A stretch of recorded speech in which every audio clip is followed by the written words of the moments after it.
you say, okay, if you give me, in exchange for your email address today, you'll receive this white paper, which I know highlights the number one headache that I understand that you're all suffering from. And that way you're creating value right there. You're already providing value. You've already given value in your talk. You provide more value in exchange for their email address. And then you stay in touch with them meaningfully in order to leverage that into additional clientele.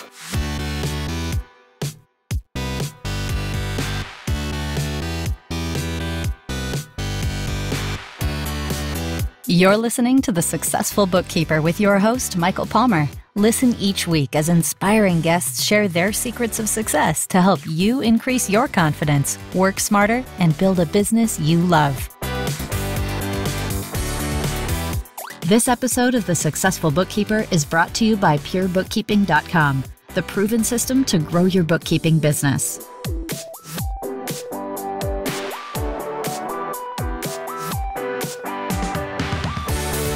Welcome back to the Successful Bookkeeper Podcast. I'm your host, Michael Palmer, and today's show is going to be a fun one. Our guest is a TED Talk speaker, award-winning business book author, and copywriter, Andrea Driessen. Welcome to the show. Oh, thanks, Michael. What an honor to be with you today. It's great to have you. Thanks. Now, for those that have maybe not seen one of your TED Talks or other great works that you do, we would love to hear about your career journey leading up to this point. Oh, sure. You betcha. So as I look back at my career, I can pretty well trace it back, the trajectory back to how our parents raised my siblings and me with this really deep commitment to lifelong learning. And that, as I look through the rearview mirror, really informs the choices I made. So after I got a degree in advertising and journalism, I ended up very intentionally in an adult learning company. For 8 years, I was involved with unearthing local, regional, national experts to deliver short talks to adults. And then in 99, I launched a speakers bureau, and I spent more than a couple decades booking name brand speakers for large business events. And that was extremely fulfilling. And in the midst of all that, a really key moment, you mentioned my work in the TED community. I discovered, just as TEDx was coming on the scene, I discovered the TEDx Seattle community, and I spent 8 years volunteering with that group. And, I think a lot of us go to rock concerts. I go to rock concerts, but I also think of my preference is to go to TED conferences more than a musical event. It's just where I find my people, these local, national, global group of folks who are committed to finding ideas worth spreading and to honing those down into short talks to, as they say, help repattern the future. I just find that incredibly compelling. As we like to say, enlighten us, but make it quick. So now that I use all the things that I've learned across that trajectory in my career as a copywriter who helps entrepreneurs to change the world with their words, and whether those words are written or spoken, and I just get so much satisfaction from working with people to help them express their highest value in the marketplace so they can generate more results, more revenue, more quickly, expand their influence. And as I work with such a wide range of business owners on their words, what I notice is that so many of us, it's a human nature to default to this MO, I think, when we're talking to people about our businesses. And we have this false belief, that, in my opinion, that our communications should really be about us. But actually, they should be about who we're talking to, because then we engage people more readily. I think if we want to engage and persuade other people to work with us, to say, improve your bookkeeping business, say to move from being on an hourly basis to, I notice you do help people understand how the value of the subscription model, for example, our words that we use to communicate those values, the value we create is to make them in service to the audience, not so much to ourselves. And that might just be kind of counterintuitive. I think it is counterintuitive. I think many people don't actually think about what they say or what they write in any situation unless they've been trained in that, or they've had the privilege of being educated by someone like yourself. Often we're just going with what we had growing up, going through school and putting it out there, right? If you're going to write a bio, you're going to write about yourself. If you're going to write something about on your website, you're going to write about yourself. And so it's I think a big shift, and that's what many miss. But when they do it, the results that get produced, I'm sure, are remarkable. And I'm sure you've seen many transformations in people's results and experience of the world when they alter what they say and what they write. Absolutely. You nailed it. I mean, I am just obsessed with helping people to get results, because otherwise, why are we reaching out to the community? Why are we hanging out a shingle? So many of us, as you say, default to what we've seen in the past, what we see other people do. We write about how many years we've been in business, where we went to school, our list of services. Those are all valid things. And yet, when we lead with them, we don't engage as readily. But imagine what would happen if, let's say you're in bookkeeping, and you talk about what your prospects really care about. What expensive problems do you solve for them? How do you help them sleep better at night? How do you help them lessen the risk of an audit? Make order out of chaos, save them time and money, and even bottles of aspirin. I mean, you're out there doing that work that transforms other people's businesses. And when you lead with that, you're much more likely to get those results we just talked about. Wonderful, wonderful.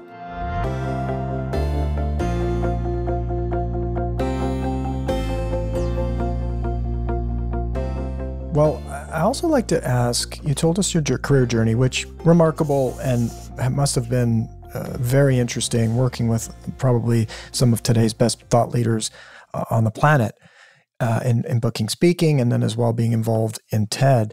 You know, you're also a business person yourself, growing your own practice. I'd love to hear what bumps or challenges you faced and how you overcame them along your own journey. Oh, yeah, I've definitely had lots of bumps. I've been self-employed for a quarter century, so it's inevitable.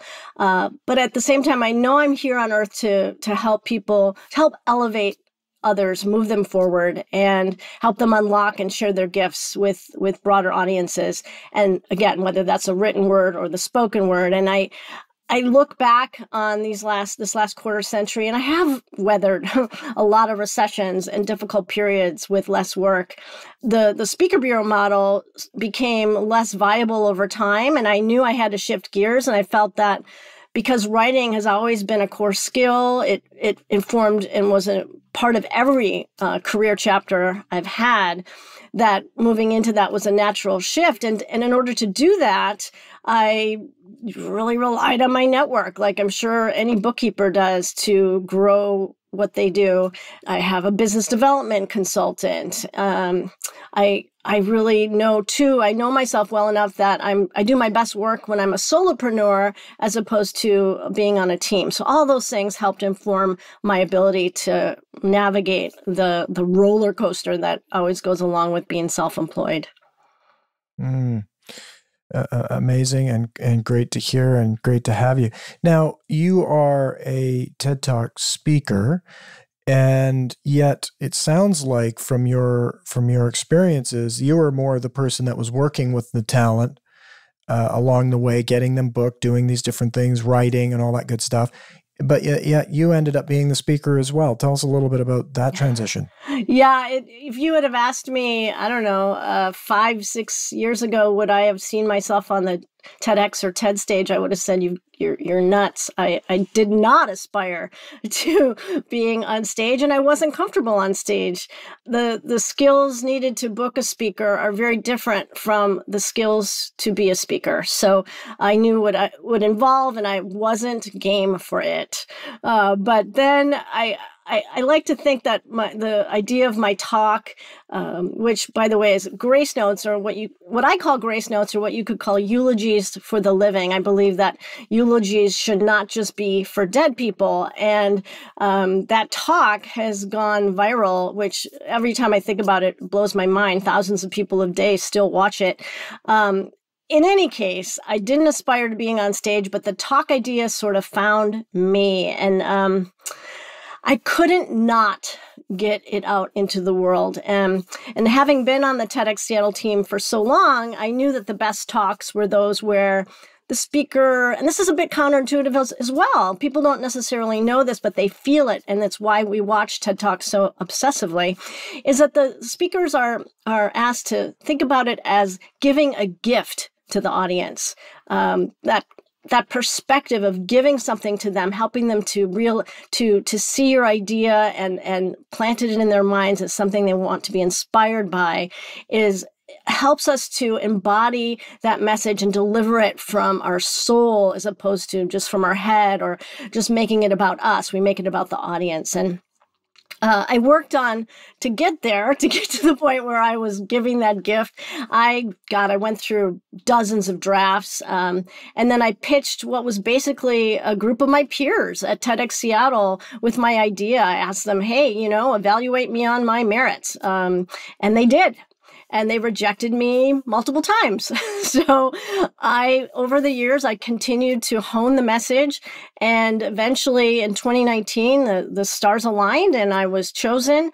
And then there was this, I won't get into it, but a very odd set of circumstances where I had just 1 month between when I found out I was giving the talk and when the talk was happening. And I knew I had to carve out time. They tell you, plan to rehearse for 50, 60 hours. It's not a small task. But I felt ready. I got up on stage that day and I felt just grounded and ready. And I know it's because of that practice, because of my coaches, because I believed in the power of my message. All the things that I did to get to that point came into play. And then I delivered it in 2019, and then the pandemic happened, and then I got to deliver it again to a virtual audience. And it was that virtual talk that ended up going up on TED.com and kind of blowing up because of the pandemic in great part.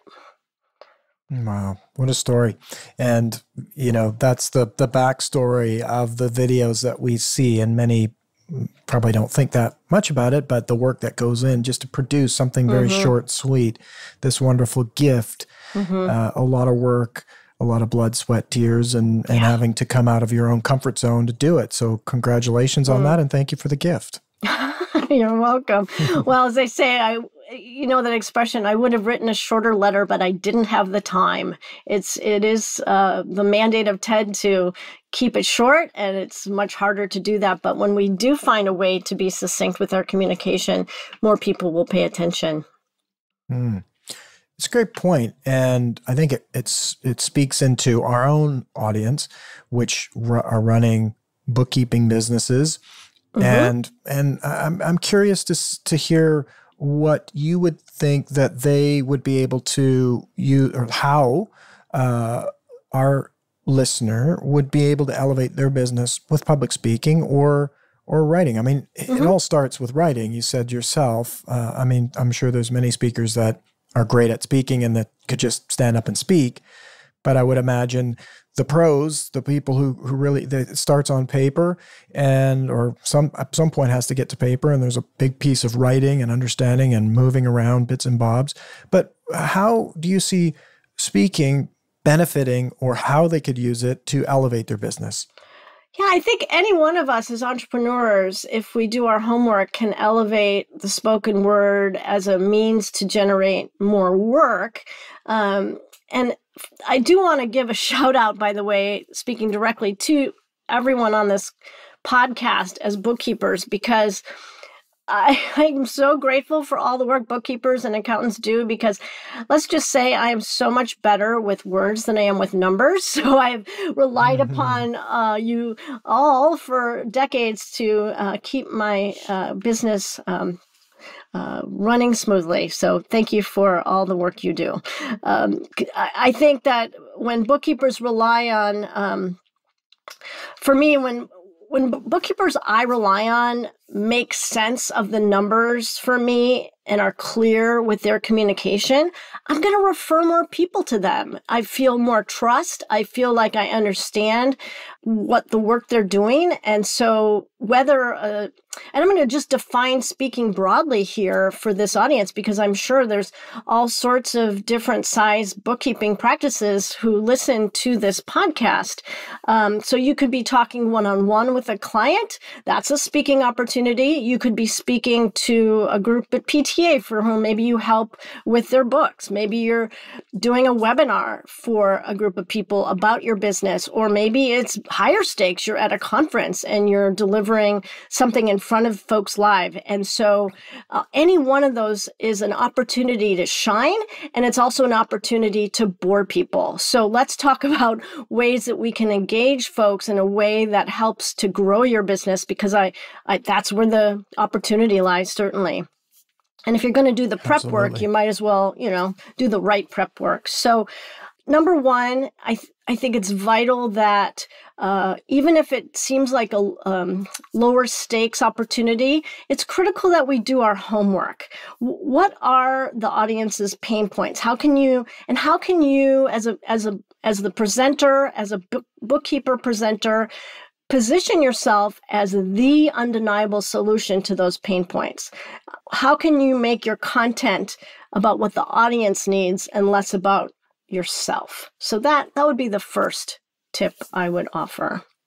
I love that. And the second piece I would suggest is to then take those, your antidotes to the pain, distilling them down to no more than 3 takeaways. We all know the rule of 3. It's a rule for a reason.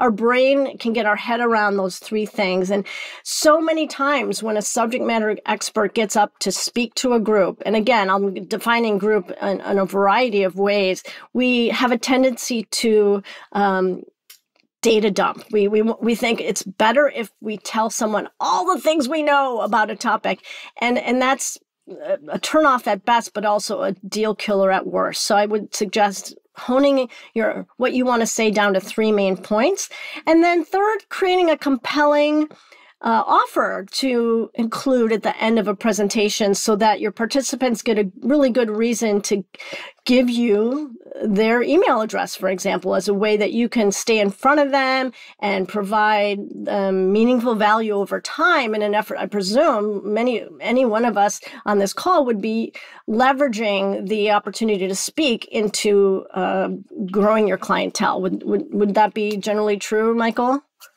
Yes. Yeah, so it's a great way by providing, let's say, a white paper or some solution that you say, okay, if you give me in exchange for your email address today, you'll receive this white paper, which I know highlights the number one headache that I understand that you're all suffering from. And that way you're creating value right there. You're already providing value. You've already given value in your talk. You provide more value in exchange for their email address, and then you stay in touch with them meaningfully in order to leverage that into additional clientele. Yeah, I like that. And, I think people often over ask in the call to action. It's like, give me your email to come down and do a full analysis of your entire business and, sit and make a decision with me at that point. It's like going too far and too big of an ask. Whereas when you keep it very simple and very relevant to the talk, I think that's where the biggest results come. It's like, I like the talk. I want to get that piece, that nugget that they are giving away that will help me in my business or something along those lines, right? Exactly. And, one recommendation I make to my clients is if you're not sure what that thing should be, if you say have a blog, you could look and see you probably just know what blog post of all those that you've posted or what newsletter has generated the most views and click-throughs. That is a really good sign that that's where the most pain is. Good, great point.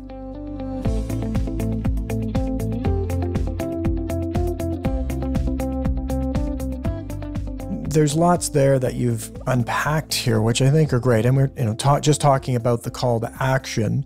Now, as you were talking, I kind of had a laughing moment for myself, which was, I know exactly where a bookkeeping business owner can elevate their business and has been done many, many times, but we don't talk about it very often anymore because of the pandemic, which is going to networking events, and one of them being the most popular or the most used would be the BNI, where people get in a room and speak. And I've been to many BNIs and heard many different bookkeepers share their stories and other business owners share their stories. I've heard the best and the worst and all that good stuff. But we don't talk about it often because a lot of people stopped going or they went virtual or whatnot. But it's a fantastic way to meet people, to get yourself out there. But that talk that you've unpacked here, and I love that, the absolute solution when you're standing up there, it's like you're speaking from, like, this is the problem that y'all have, and I'm and this is how I'm the absolute awesome person to solve it for you. Stick to 3 things, offer a great call to action, do it in under 60 seconds, and you got a winning talk that if you just did that every week with your community of people, your network would grow. Yep, you nailed it. Yeah, and so it's kind of fun that we've brought it back because of your episode here. It's like, get back out there. And certainly, the world has changed considerably in terms of how people are meeting and greeting. And I know I've belonged to a few different communities myself where I prefer the in-person. I'm thinking of one specific network that I belong to where we would meet for like a couple of weeks, and every couple of weeks we'd go to a physical location to meet. And then the pandemic happened. I tried to do it over Zoom. It just wasn't the same for me. And now I'm waiting. They still have not gone back to physical because so many people like the Zoom, want to do the Zoom. And so they're just sticking with the Zoom. So I'm sure there's situations like that with other communities, but when you get out there and you meet people and you do your talk, you can do it both digitally, virtually, like you've done, and you've attracted thousands and thousands of viewers, but as well, if you're in person, fantastic way to get your message out. Absolutely. I mean, what we've been talking about applies whether someone is presenting in person or virtually. And again, whether it's one-on-one in your office, you're talking to a prospect, or you're talking to a fellow soccer mom or dad on the field, and someone asks what you do, and you have an opportunity, you have seconds to engage them. And what a great opportunity that is made or lost in those seconds. And not to say that in order to create stress, but it's an opportunity to get your words right so that when you keep them simple enough that you're readily able to call them up. So for example, when I was just at an event last night, in fact, in person, and someone said, "So what do you do?" I said, "Well, I help people change the world with their words." I pause and then I say, "I'm a copywriter." And dollars to donuts, it engages people. It gives them what my friend Brian Walter calls the ScoobyDoo response, which is, how do you do that? So it's a conversation starter. And importantly, I think when we're sharing that kind of a hook, it's nice to be able to just stop and let the other person then ask a question, because then you know for sure you've engaged them and you've made it less about you and more about what they care about. So true. And, I think it leads into another question that I have for you, which is about along the lines of, not being natural speakers, but many of our audience are introverts versus, an ambivert or an extrovert, which can be daunting to do a talk. And I think the way you've explained it, just the way, you created that Scooby-Doo moment, was you paused. Many, I think, that haven't practiced speaking or haven't done speaking, it's like, get it all out of there and get off the stage, right? Where people can't even they're like, we couldn't get to that Scooby-Doo moment because you were finished before I could even register one part of it in the brain, right? So let's talk a little bit about the delivery end as well. We're our listener, some of them, yes, would be probably seasoned speakers, but many, I would assert, are not. How do they get to that point where they get to where they can have those and create those Scooby-Doo moments. Yeah, great point. I consider myself an ambivert. I'm glad you called that out. It's a great word that reflects someone who's not quite an introvert, not quite an extrovert, and we make really good, I don't mean to make this salesy, but it is a good position as a salesperson because you're good at listening and you're also decent at using your words. But yes, indeed. I mean, all sorts, anywhere on that spectrum of personality can succeed on stage. And no matter where they are on that range, whether a total introvert or a full-on extrovert, ambivert in the middle, or anywhere in between, I feel that there are fundamental techniques or tips or strategies that anyone who's presenting in front of a group, and again, we've defined the group broadly, apply. And so let's go through those. So some of you may have heard this idea, and I'm going to repeat it because it's so true. The audience, no matter who your audience is, they want you to succeed. They're on your side. I think it's really easy to see them as the opposition, but just know that they want you to do well. And so having that mindset can help us to get grounded. And then when it comes to an opener, if there's higher stakes, if you're in not just a one-on-one conversation, if you're at BNI or you're wherever you may be, or if it's higher stakes than BNI, this is a crucial piece to a step to take. Practice your opener until you have it down cold, because then you feel, you're coming in with confidence, you hit the ground running, and you engage your audience right out of the gate. And all those things support you in feeling a level of peace of mind on stage.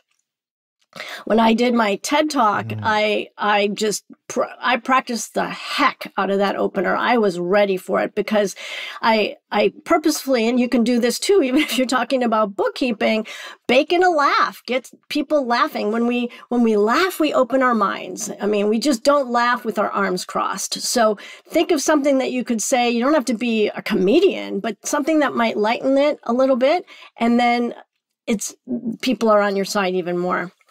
And then as you're deciding what that nugget's going to be, think about what's your most compelling takeaway. It's really tempting, and we've all sat through this. We go to a presentation, and what does someone do as they open? They start with a long preamble. They're going to thank the sponsors. They're going to talk about how grateful they are to be on stage. I call these platitudes and gratitudes. And you know what? No one cares. They're zoning out, and yet we have so much attention from the audience in those opening moments, more than any other time in a presentation. So we squander them if we start with platitudes and gratitudes. But if we begin with a laugh or something light, and we go right for something compelling, an offer, something juicy that your audience wants, they're claying your hands. They're with you. They're paying attention in a world where getting people's attention is really hard. And then as you plan your remarks, I recommend that you think about even one thing that you might do that might add some interactivity, because that also helps take the spotlight off of you, makes it a little easier for you. And they're more, again, the audience will be more engaged because as we say, we don't argue with our own data. When we're involved with something that we're learning and we can impact that learning by interacting with it, we are going to pay more attention. I love it. So the bare minimum, you might break people into groups, a breakout session. Again, this works online or in person to encourage folks to noodle on a problem that you're getting them to solve, to apply something that you've taught them. You could use audience polling. It could be as simple as a raising of the hands, or certainly we know online, Zoom has a lot of tools for polling.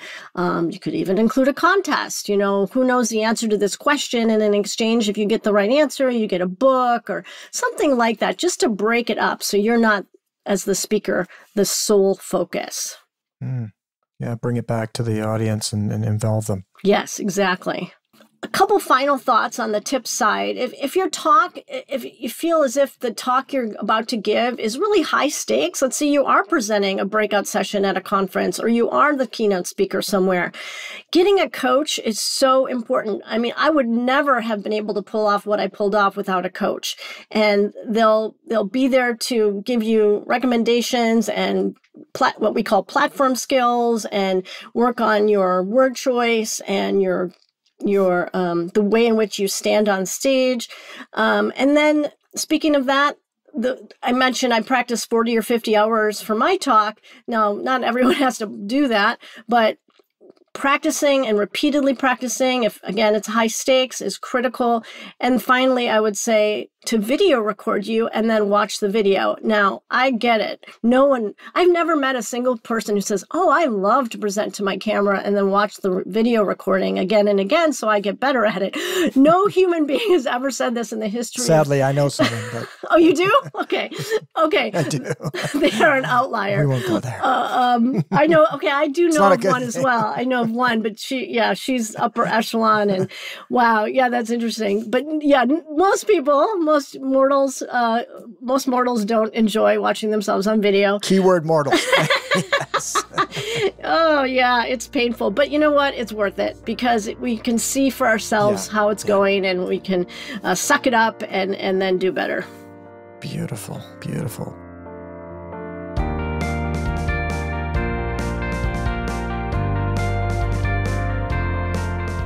You know, there's some gold in there, and the ones that really, you know, I don't know that I've heard before. They want you to win. You know, that's a really great frame to come from getting onto stage, who couldn't use that to help them feel more relaxed and empowered.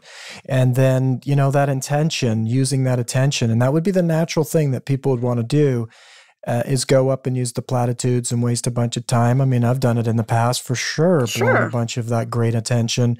And so it's just, you know, you can really, when you're prepared for it and you've practiced and you've got it nailed, you've, as you say, practice, you're going to really blow people away with the talk. And I'd say like the majority of people are going to be doing exactly the opposite of what you're saying. So if you just do these things kind of okay, you're going to look like a rock star, I would imagine. Be my guess. So this is fantastic. This is fantastic. So you've got, I imagine, incredible resources and yourself as a resource. But if people wanted to learn more, get more from you, what would be the best way to do that? Oh, thanks.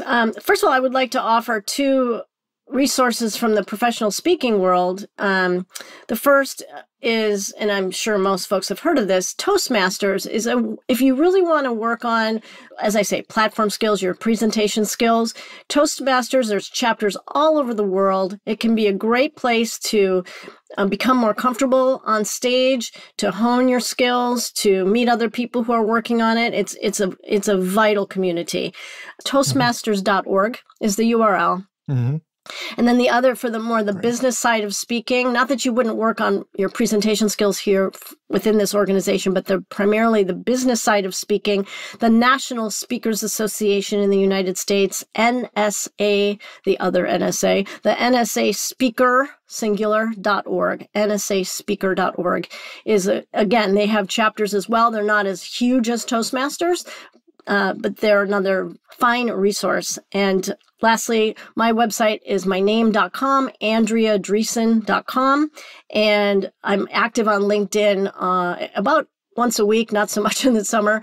I post to LinkedIn under the hashtag world-changing words, and you can follow that on LinkedIn. Beautiful. Well, you know, I've been to your website, lots of great resources there. And I really liked the little comment that, or not comment, but the link that you have there, why my actual intelligence beats your artificial intelligence. Maybe just, I mean, I want our listener to go to the website. There's lots of resources there, but I'd love for you to just mention that, because I would imagine that's on many people's minds is, you know, hey, we've got this thing that'll just churn out all sorts of copy for you. But imagine there's actual intelligence beats it. I'd love to hear your take on it.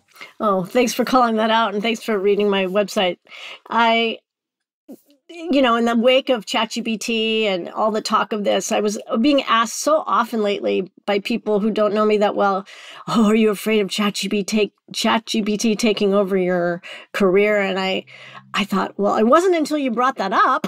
But in all seriousness, I started thinking more about the value that I bring in a deeper level.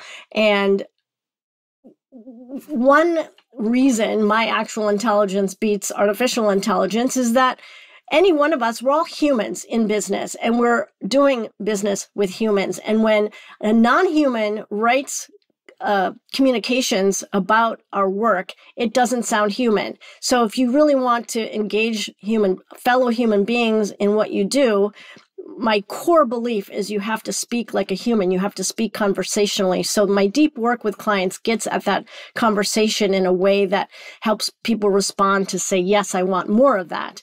The other piece that I do differently from pretty much any copywriter that I know of is that part of my process involves interviewing my clients to get crystal clear on the value that they generate in their work.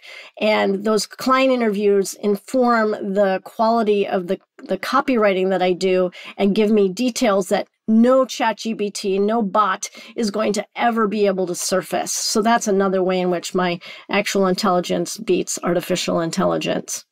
I love that. And I think it's a great point for AI is that, there's going to be people who write worse than AI, right? And all I see AI doing is really just increasing the value of the really great copywriters.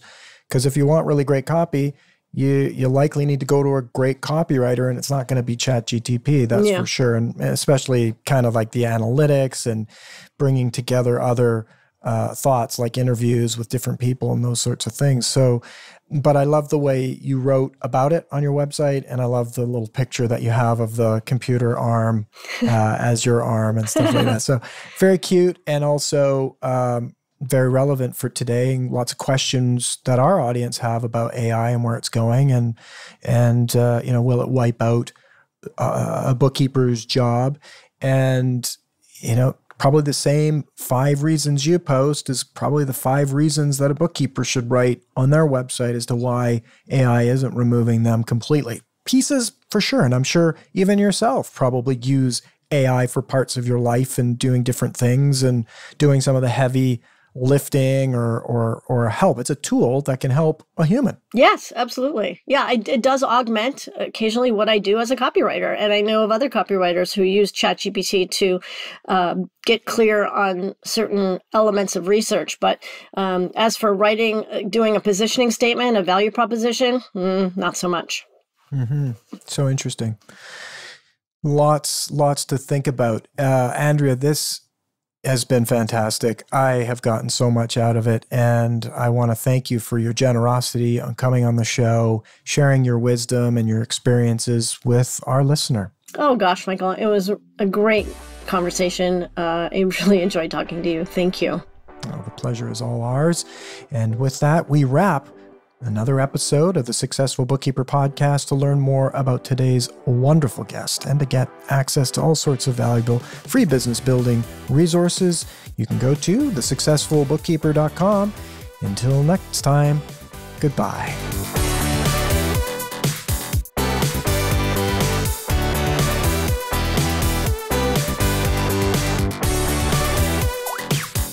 You've been listening to The Successful Bookkeeper with Michael Palmer.